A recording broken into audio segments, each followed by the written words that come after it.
Hi, I'm Tsuyoshi Kanda, producer on Resident Evil Village. And I'm Pete Fabiano, also producer on Resident Evil Village. We hope you all had the chance to check out and enjoy our trailer. Some of you are probably wondering why we didn't just call the game Resident Evil 8. Well, it's still the 8th in the series, and we're treating it as such. You can even see the Roman numeral 8 in the game logo, so it's Resident Evil 8, just not in name. Yeah, I like the play on the design and the simplicity in the name. But we'll touch more on that a little later. For now, why don't we just jump in and let viewers know a little bit more about the game itself. First off, Resident Evil Village will be available on PlayStation 5, Xbox Series X, and Steam. Right, and in line with previous Resident Evil titles, we're using RE Engine. That engine brought Resident Evil 7 Biohazard, Resident Evil 2, Devil May Cry 5, and most recently, Resident Evil 3 to life. We were able to take all that we learned from those titles, along with our internal development efforts, and optimize the latest version of the engine for the next generation of consoles. With the combined power of Next Gen and RE Engine, we can take our developers' vision to new heights. Once again, we're planning a fresh take on survival horror, this time upping the ante on action a bit. Realistic graphics and immersive audio, coupled with no load times, will really draw you into the world we've created for Resident Evil Village.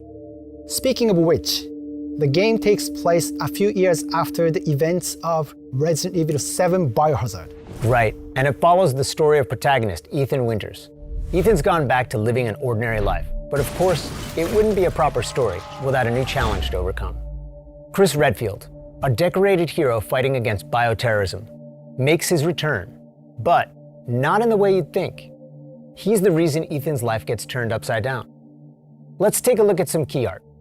You can see Chris looking dark and far more brooding than in earlier Resident Evil appearances. The last thing worth mentioning in terms of characters here is the village itself. It plays such a crucial role as the backdrop and setting of the game that we consider it very much its own character as well. Alright, shifting gears, let's talk a bit about the game's design. You'll notice the familiar first-person perspective from Resident Evil 7 Biohazard. It really helps bring players into the world. It makes them feel like they're Ethan, with the same sense of heightened tension and fear. Here's a quick look at the game running in engine. The team is working really hard to create a great experience. You can really see the details, even close up. Let's take a look at the inventory.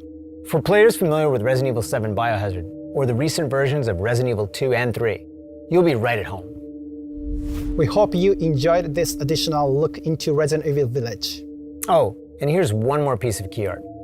You might want to pay extra close attention to this one.